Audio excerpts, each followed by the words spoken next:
Rafael Nadal and Novak Djokovic face off for the 51st time, while Maria Sharapova and Simona Halep stage a rematch of the 2014 French Open final. I'm here to preview the biggest semi-finals in Rome this season.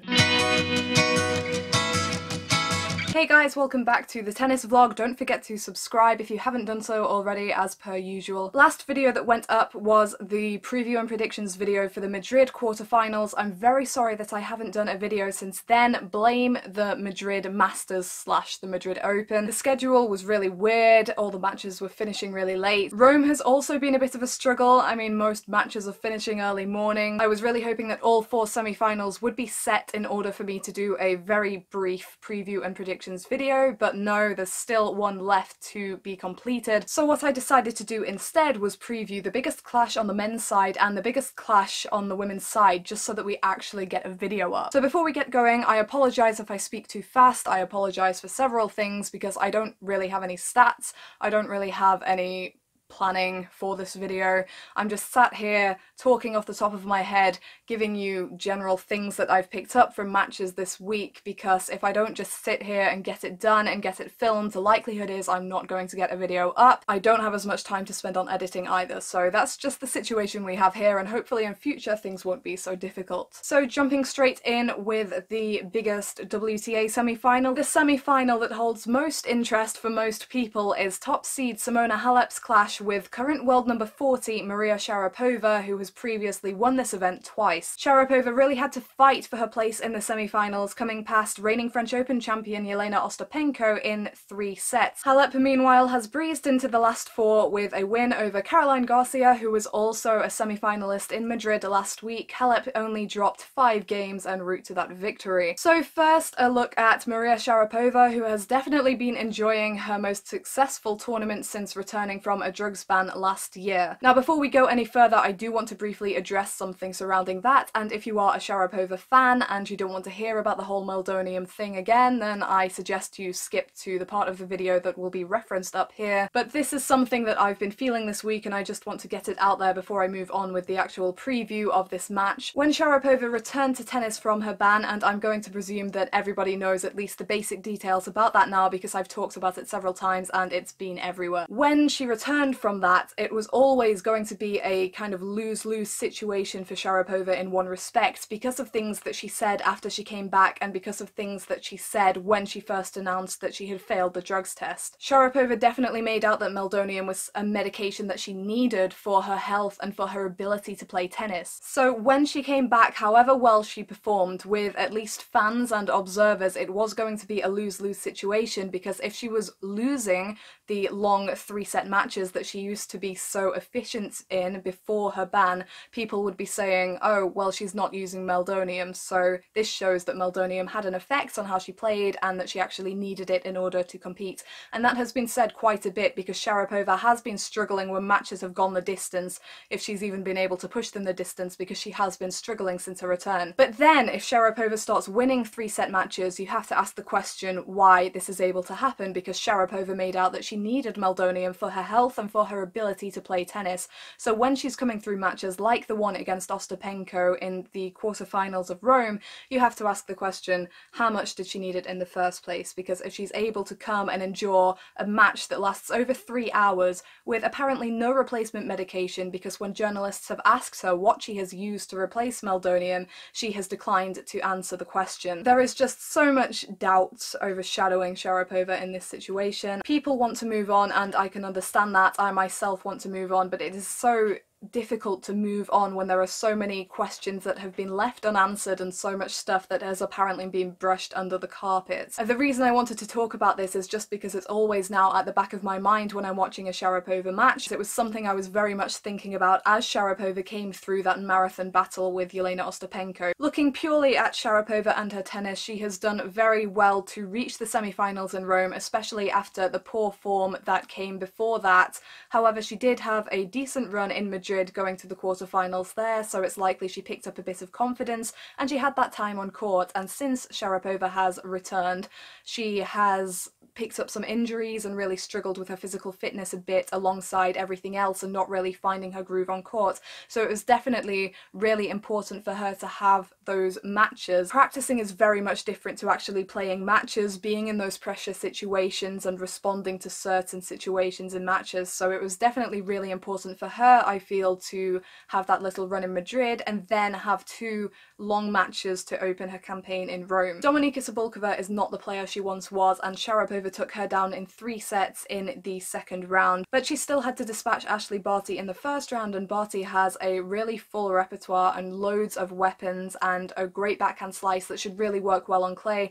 Barty not the most consistent player, and that has come to bite her on clay, and Sharapova took full advantage of that, but very much what has been evident about Sharapova that's really been helping her this week is purely her staying power. In those matches with Barty and with Ostapenko in the quarterfinals, which I will come to shortly, she was staying and she was waiting for her opportunities, and when she got those opportunities she was very quick to pounce on them. So she beat Daria Gavrilova in the third round and then came on to play Ostapenko. Honestly, I think Ostapenko has a more effective ground stroke game than Sharapova. She can manufacture a winner from nowhere, she does whatever she wants to, and she does it with such conviction and great placements. And I do feel that the match was a lot on Ostapenko's racket. It was her that was making the errors and the winners, and she makes it so. She's the one that takes the initiative. What separated the 2 players in the quarterfinals was mainly Sharapova's mentality. Ostapenko wobbled a bit towards the end, and honestly, throughout the third set, even though they had exchanged quality battles using every inch of the width of the court throughout the clash,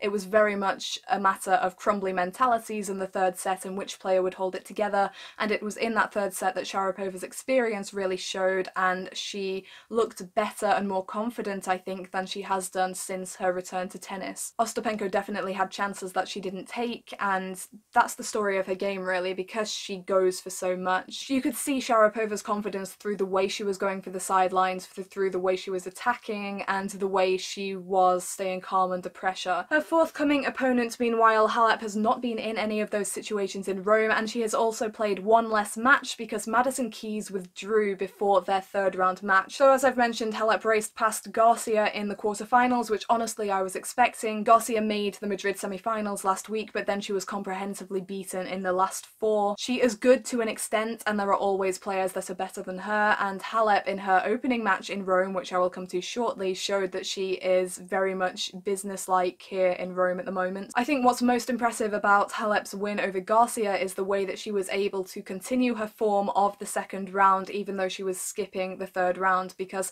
even though some people might view a walkover as a bit of help to a top player, it can disrupt the rhythm, and Halep clearly carried on from where she left off against Naomi Osaka in a match that was billed to be very big and very close, and really after the first few games was pretty much a washout. Osaka is a great player. Obviously she won Indian Wells a few weeks ago, beating a host of top players including Halep, who she thrashed, and when she came out against Halep in Rome she was demonstrating her improved mentality. When she made an error she shrugged it off and moved on to the next points. She was very precise, but once Halep broke Osaka's serve, that was it. Osaka just didn't have the same confidence that she had had before, but also Halep was just everywhere. Her anticipation was great, her speed around the courts was great, she was placing the ball on the sidelines really well, and it was the kind of stuff that she had produced to get to the French Open final last year and then go up a set and a break on Ostapenko before losing that match. So if Halep can continue that form against Sharapova, then Sharapova could be heading towards a loss, especially since she's had another tough 3-set match, and supposedly she should be feeling more tired after these 3-set matches, but who knows. I'm going to go straight over and look at the head-to-head for this one. Sharapova is a player whom Halep has always struggled with. She trails the head-to-head with the Russian 7-1. Halep won their most recent meeting at the end of last year on the hard courts of Beijing, and she did that pretty comprehensively, 6-2, 6-2, but in prior matches, if they have been close, which 4 of them have, going to 3 sets, Sharapova has always been the one with the mental resolve to hang on and win. Even in their first match since Sharapova's return to tour, which happened to be her only top 10 win that she had claimed since returning prior to this one over Ostapenko in Rome. Sharapova just knows that she has to rise to the occasion against these players, and it's something that she's done with Halep. Halep obviously is more of a defensive player. She can turn defense into attack and use the power in her game if she really needs to, but instinctively she is a more defensive player, and Sharapova and her precision in the past have taken full advantage of that. Interestingly enough, both of their matches on clay so far in their careers have gone to 3 sets, and their first one I remember pretty vividly at the Madrid Open in 2014. Halep won the first set 6-1 on that occasion, was having Sharapova running all over the court and disrupting her rhythm, which is what Ostapenko could have been doing a bit in the third set to make Sharapova feel uncomfortable and really give her something different to look at, because in that third set against Ostapenko it was baseline rally after baseline rally after baseline rally, and after a while Sharapova had grown accustomed to the power in Ostapenko's shots and she was actually enjoying the way the ball was coming at her. For Halep in Madrid, it just showed that however easily you roll through a set, it's no good if you can't back it up afterwards, and Sharapova knew that. She let that set go, she resolved mentally to come through and win, and that's what she did. She played her best tennis when she needed to. This one is hard to predict because on the one hand you have Sharapova, who's fought through three set matches and is looking at what could be another tough match, and she has the experience, the recent experience of coming through tough battles. Halep meanwhile not so sure how she would react in a situation at the moment where she's under pressure because she hasn't yet been pushed. Like I say, Halep has the ability to bring out the drop shot, really make Sharapova play the ball and move her around the court, which she should definitely be attempting to do because that's what's going to tire Sharapova out a bit more, which could be an asset. In the form that she is in, Halep could really concentrate and come out and blow her off the court again, but due to the fact that Sharapova has dominated the head-to-head and is showing better form than she did in Beijing, I'm going to call Sharapova to win this one in 3 sets. And now very quickly moving on to the ATP Star semi-final, it's Rafael Nadal versus Novak Djokovic for the 51st time. Nadal is the top seed here in Rome and Djokovic is seeded 11, but both have won this title before. Here is a match where even tons of analysis of the head-to-head or looking back at past matches isn't going to necessarily really help you to predict the outcome of this one, because the two of them have played so many times over so many years on all 3 surfaces. And also form has very much changed for both of them. Djokovic is obviously struggling a lot more than he has been in times previous. Nadal is back on top of the world, but maybe not facing as much stiff competition as he once would have done. And the head-to-head is 26-24 in the favour of Djokovic. Very, very close. 2 of them are all-time legends, very evenly matched in general, so this is very much a clash where it could really go either way, and that's what makes it so exciting, but we do have to take recent form and recent matches into consideration going into this one. Nadal obviously suffered that shock loss in Madrid to Dominic Thiem when Thiem was absolutely zoning and actually beat him on clay for the 3rd time, so maybe not so much of a shock given that Nadal had been on such a roll and so dominant and was experiencing mental and physical fatigue at that point. He wasn't concerned afterwards, it was a loss. He's had many losses in his career, he's been on a vast winning streak, and honestly I expected him to bounce right back, which he has done in Rome. He was yet to be really troubled up until the quarterfinals when he faced 2015 nemesis Fabio Fognini. Anyone who watches tennis will know that 2015 was the year when Nadal was struggling mentally and physically, and people were basically telling him to hang up the racket. Well, he didn't, and he carried on, and he's still here, and he was world #1 as recently as last week. Fabio Fognini is one of those players who can pull vintage tennis out of the bag if he feels like it. Very hot and cold, he's playing at home in front of an Italian crowd and he likes the drama, so this is one of those occasions where he is going to play great tennis, and he did in his first set against Nadal. He was firing from the word go, he was hitting shots onto the baseline and the sidelines, making Nadal run and forcing him into errors, hitting clean winners. He was doing really great. From 4-2 down he won the set 6-4. After that many people accused him of giving up, but the fact of the matter is that Fognini really doesn't have the best stamina on tour and is very hot and cold, so basically once Nadal had shown Fognini he wasn't going away, had shown great anticipation skills and creativity to break at the first opportunity, not the first game, it was the second game, the first opportunity in the second set, Fognini kind of crumbled, and he did hit the occasional flashy winner and great shots, and he was still very much part of the match, but Nadal was finding his groove, being very confident, it almost seemed that Nadal never doubted that he would win that match, and that showed in his game. And he was very much a more confident and composed player than he had been in the 2 times that he lost to Fognini on clay in 2015, and he came through quite easily after that. I think that was a very good test for Nadal, because now he's shown in Rome that he can win dominantly still, as if anyone ever doubted that, and he can come through tough clashes against some opponents who've really given him trouble in times past. So very much prepared for his upcoming clash with Djokovic is Nadal. Djokovic, meanwhile, as we know, as I've written about, link in the description, as I have spoken about on these videos, has been showing flashes of returning to form prior to Rome, mainly on the clay. And it's interesting to see how clay seems to be the surface that is of most help to players who've had success in the past and are coming back onto the tour. They seem to appreciate that bit more time it gives you to think, and they know all about the endurance and the consistency that is required. So once they get their head game in the right place and know what they want to do during the match, it can actually be very beneficial to have those longer points where they can exhaust the opponents, where they can force them into errors, where they can wait for the errors.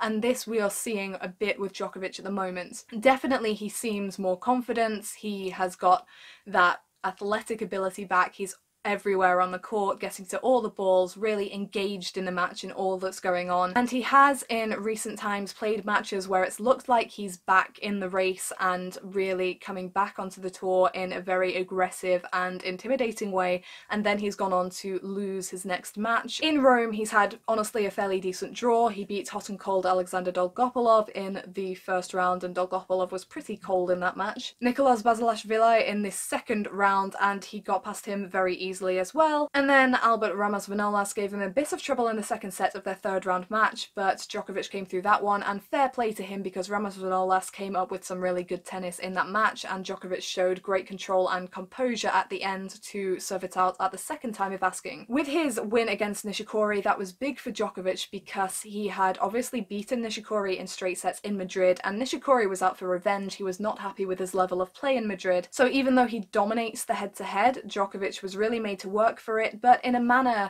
alike to Sharapova losing the first set 6-1 to Halep in Madrid all those years ago. Djokovic just let that set slide. Nishikori had dominated it, didn't matter, he regrouped, he showed mental focus, and then in the third set he was the more rock-solid player when it came to the big pressure moments, and he was just showing some of his old great defense and his ability to wear out his opponents and force the error, and he did that very well. Could this be another deceptive win for Djokovic? Potentially. He did say that he felt different on the court after his win over Nishikori in Madrid, and he said that again this week. We know that he went on to lose to Kyle Edmund in Madrid, and he's coming up against a much better clay court player than Kyle Edmund in Rafael Nadal. Djokovic is one of few players who can beat Nadal on clay when Nadal is playing close to his best. He knows what it takes, he has faced those top spinning forehands so many times, but Djokovic still isn't back to his best. Nishikori did miss some chances in their match, and Djokovic did end that match with more unforced errors than winners. Nadal and Djokovic's most recent clash of their 50 previous clashes came last year, and it was in Madrid. Nadal has always preferred the conditions of Rome to the conditions of Madrid, but last year he went to win the title there and he beat Djokovic in the semi-finals, having little issue. Djokovic at that point was in worse form than he is in now, but he still isn't back to his best, so I would be calling Nadal to win this match, and I would say in 3 sets, just because given the confidence that Djokovic apparently has at the moment,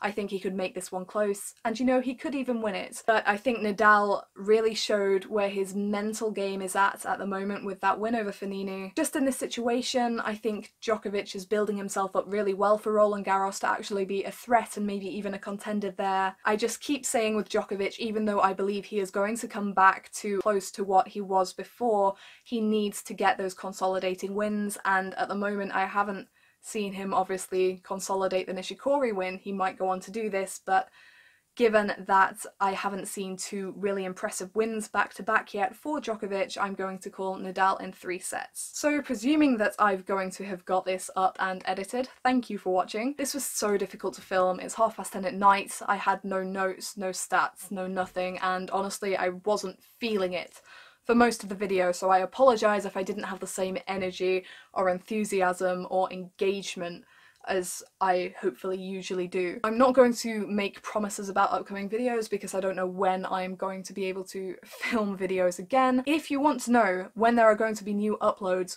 follow the tennis vlog on Twitter at the tennis vlog, because on that account I basically notify everyone of when there's a new video and notify people of when there will be a new video, as opposed to my main account, Abigail Tennis, which is more tennis updates. The tennis vlog account is more channel updates, if that makes sense. It does. It does make sense, you're not stupid. So thank you for watching, let me know your opinions on those two big semi-finals for tomorrow, and I will see you next time.